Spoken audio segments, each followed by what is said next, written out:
देखिए, जहाँ तक हमारे विपक्षी उम्मीदवार की चर्चा है, आनंद मिश्रा उनका नाम है जी। और यहाँ बिहार के, यहाँ बक्सर के युवाओं को दिग्भ्रमित करने का वह व्यक्ति काम कर रहा है। वो उनका जो अभी जो नौटंकी वो जो कर रहे हैं, वो हमारे साथ बार्गेनिंग करने की स्थिति में वो आए हुए हैं कि हमको भारतीय जनता पार्टी बार्गेनिंग कर दे कि भाई आप वापस ले लीजिए, हम आपको अगला कुछ इस तरह का कमिटमेंट हम करेंगे।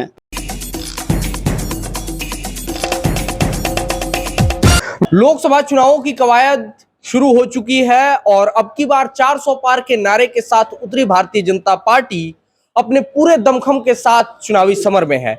ऐसे में हमारे साथ बातचीत करने के लिए हमारी बाईं तरफ मौजूद हैं बक्सर लोकसभा क्षेत्र से भारतीय जनता पार्टी के कद्दावर नेता श्री विंध्याचल पाठक जी। सबसे पहले स्वागत है पाठक जी आपका द पॉइंट मीडिया पर। जी, धन्यवाद आपको।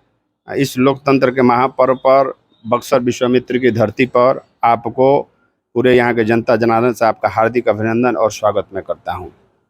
सबसे पहले तो मैं ये जानना चाहूंगा कि आपकी लोकसभा सीट का माहौल क्या है? यहाँ कोई माहौल ही नहीं है। यहाँ तो हम चुनाव कम से कम हम 4 लाख से ऊपर के वोटों से हम चुनाव जीते। कोई हमारे साथ कोई लड़ाई में है ही नहीं और सिर्फ हम 4 तारीख का वह इंतजार कर रहे हैं, अपने प्रमाण पत्र का हम इंतजार कर रहे हैं। यहाँ हमारे साथ कोई लड़ाई में है ही नहीं। एक परिवारवाद, एक परिवार के लोग लड़ाई में लड़ रहे हैं, हम राष्ट्रवाद की तरफ से हम लड़ाई लड़ रहे हैं। तो जहाँ राष्ट्रवाद, पूरा राष्ट्र जहाँ माननीय देश के यशस्वी प्रधानमंत्री जी के साथ है, तो परिवारवाद उसके सामने नमस्तक है। वो परिवार के लिए लड़ाई लड़ता है, हम राष्ट्र के लिए लड़ाई लड़ते हैं। अब परिवारवाद की बात आपने की, संभवतः राष्ट्रीय जनता दल के विपक्षी नेता को आप टारगेट कर रहे हैं, मैं उस पर आऊंगा उस विषय पर। उससे पहले आपकी पार्टी ने यहाँ से अपना कैंडिडेट बदला, जो विनिंग कैंडिडेट थे उनको हटा करके और नए चेहरे को मौका दिया है। क्या रिस्पॉन्स है जनता का और कार्यकर्ता कैसे स्वीकार कर रहे हैं अपने नए नेता को? देखिए, ऐसा है कि हमारे जो भारतीय जनता पार्टी के जितने भी हमारे लोकसभा के प्रत्याशी, मैं पूरे भारतवर्ष की बात करते हैं हम, और यहाँ के मैं बक्सर की बात करते हैं तो यहाँ पर बाहरी और भीतरी का कोई नारा नहीं है। हमारे जस्ट बगल में हमारे यशस्वी प्रधानमंत्री भाई नरेंद्र मोदी जी हैं, वो गुजरात का रहने वाले हैं, फिर भी लेकिन आके चुनाव लड़ रहे हैं। राजनाथ जी रहने वाले हैं, आपका मिर्ज़ापुर के लखनऊ से जाके चुनाव लड़ते हैं। अनेकों ऐसा उदाहरण है कि जो कि वहाँ पर आपको लोकल कोई उम्मीदवार, और यहाँ पर जो लोकसभा का जो चुनाव होता है वह लोकल फैक्टर पर नहीं चुनाव होता है, वह देश के मानचित्र पर चुनाव होता है, स्टेट के मानचित्र पर चुनाव होता है। और रही बात हमारे जो प्रत्याशी हैं, यशस्वी प्रत्याशी हैं, युवाओं के हृदय सम्राट कहे जाने वाले प्रत्याशी हैं भाई मिथिलेश तिवारी जी, और ये 35 साल के तपे तपाए हुए कार्यकर्ता हैं जी। और उनका जो बक्सर का इसके पहले 2-2 चुनाव में, 3-3 चुनाव इसके पहले विधानसभा का चुनाव हुआ था। हमारे पूर्व मंत्री सुखदा पांडे जी के चुनाव प्रभारी रह चुके हैं। अपने जो प्रत्याशी पूर्व के हैं हमारे अश्वनी बाबा हैं, उनके भी जिताने में उनकी अहम भूमिका है। यहाँ के हर एक कार्यकर्ताओं से उनका लगाव, प्रेम, मोहब्बत है। यहाँ का माननीय प्रत्याशी महोदय मिथिलेश तिवारी जी एक गलियों में यहाँ पर जानते हैं उस चीज़ को, और ये हमारे लिए कोई अपरिचित चेहरा नहीं है जी। ये हमारे विपक्षी लोगों की ये का नाम है कि मिथिलेश तिवारी जी बाहर कराने वाले हैं, अपरिचित चेहरा हैं। तो इस तरह ऐसा कहीं किसी भी प्रकार का कोई बात नहीं है। यहाँ पर कार्यकर्ताओं में, युवाओं में, रोम रोम में वह बसे हुए हैं। चलिए, आपने कहा कि लोकसभा का चुनाव देश के मानचित्र पर तय होता है, लेकिन इस चुनाव में जो विधानसभा क्षेत्र होते हैं वो बड़ी महत्वपूर्ण भूमिका निभाते हैं। जैसा कि बक्सर लोकसभा सीट की संरचना की बात की जाए, एक भी विधायक बीजेपी का नहीं है। क्या यहाँ पर भारतीय जनता पार्टी का संरचनात्मक ढांचा कमजोर है? नहीं, ऐसा नहीं है। संगठनात्मक ढांचा हमारा कमजोर है। बाहर और जब भी विधानसभा का चुनाव होता है तो विधानसभा के मुद्दाओं पर चुनाव होता है, लोकल पॉलिटिक्स पर चुनाव होता है, बिहार के मुद्दा पर चुनाव होता है। तो कुछ हमारे में उस समय गठबंधन की हमारी सरकार थी और कुछ उसके चलते थोड़ा सा पृष्ठभूमि उसका बदला, और संगठनात्मक तो हम बहुत मजबूत यहाँ स्थिति में हैं। ऐसा कहीं नहीं है कि हम संगठनात्मक रूप से हम कमजोर हैं। समीकरण के हिसाब से थोड़ा सा मानचित्र थोड़ा बदल गया है, लेकिन वैसे हम बहुत मजबूत स्थिति में हैं। चलिए, जो आपकी मुख्य विपक्षी पार्टी है राष्ट्रीय जनता दल, वो भी एक कहें कि यहाँ पर जात विशेष जिनकी बड़ी संख्या में आबादी है, उन्होंने उस समुदाय से उम्मीदवार को खड़ा किया है और ब्राह्मण बाहुल्य क्षेत्र होने के बावजूद बक्सर से एक निर्दलीय प्रत्याशी जिनकी काफी ज्यादा चर्चा भी है वो भी मैदान में है। ऐसे में क्या आप लोग इनके लिए कोई विशेष रणनीति बनाकर चल रहे हैं? देखिए, जहाँ तक हमारे विपक्षी उम्मीदवार की चर्चा है, आनंद मिश्रा उनका नाम है जी।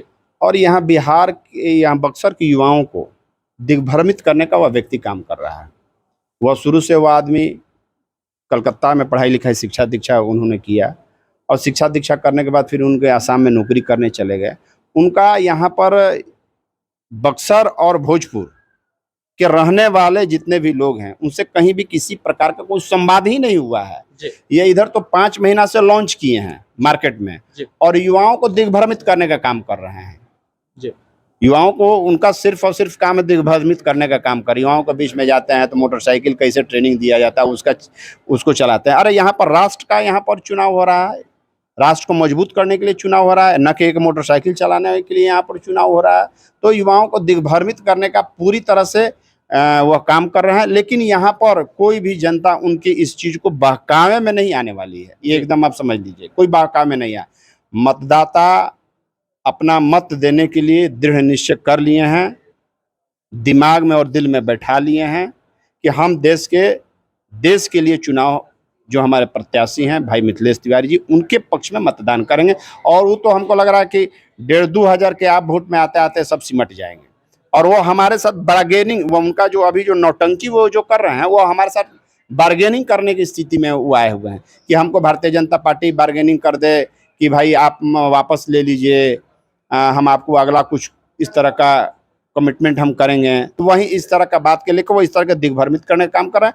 हमारे पूरा यहाँ के जनता एकदम माननीय प्रधानमंत्री के पक्ष में अपना तैयार है।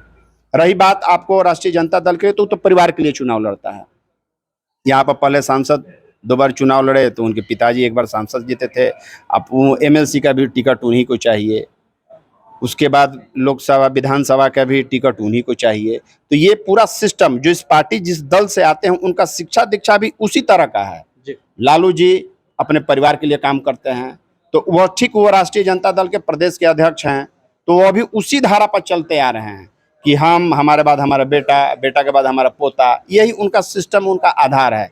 तो ये बक्सर की लोकसभा की जनता इस चीज़ को जान रही है कि ये लोग बदलने वाले नहीं है, परिवार से ऊपर उठने वाले नहीं है, बिहार से ऊपर उठने वाले नहीं है, देश से ऊपर उठने वाले लोग नहीं है। ये परिवार के बीच के रहने वाले लोग हैं और परिवार ही पर अपने सिमट जाएंगे। चलिए, चलते चलते हमारे चैनल के माध्यम से जो भी लोग आपको देख रहे हैं, निश्चित तौर पर उसमें बड़ी संख्या में बक्सर की जनता भी शामिल है, उनसे आप क्या कहना चाहेंगे?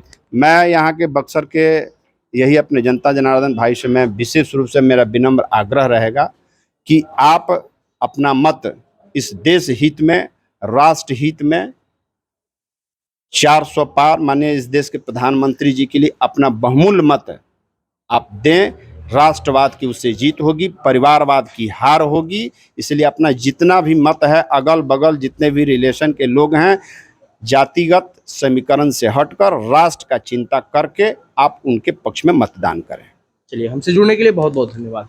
तो ये थे हमारे साथ बक्सर लोकसभा सीट में भारतीय जनता पार्टी के कद्दावर नेता श्री विंध्याचल पाठक जी। हम इनके लिए शुभकामनाएं व्यक्त करते हैं, इनके राजनीतिक भविष्य के लिए शुभकामनाएं व्यक्त करते हैं। इनकी बातों से कितने सहमत हैं आप, ये हमें कमेंट बॉक्स में जरूर बताइए। बाकी होती रहेंगी इनसे मुलाकातें और भी तमाम वीडियोस लोकसभा चुनाव से जुड़े हम अपने चैनल पर लगातार लेकर के आते रहे हैं, आगे भी लेकर के आते रहेंगे। तो जुड़े रहिए हमारे साथ, देखते रहिए द पॉइंट मीडिया, क्योंकि हम दिखाते हैं वो जो खबर पक्की है।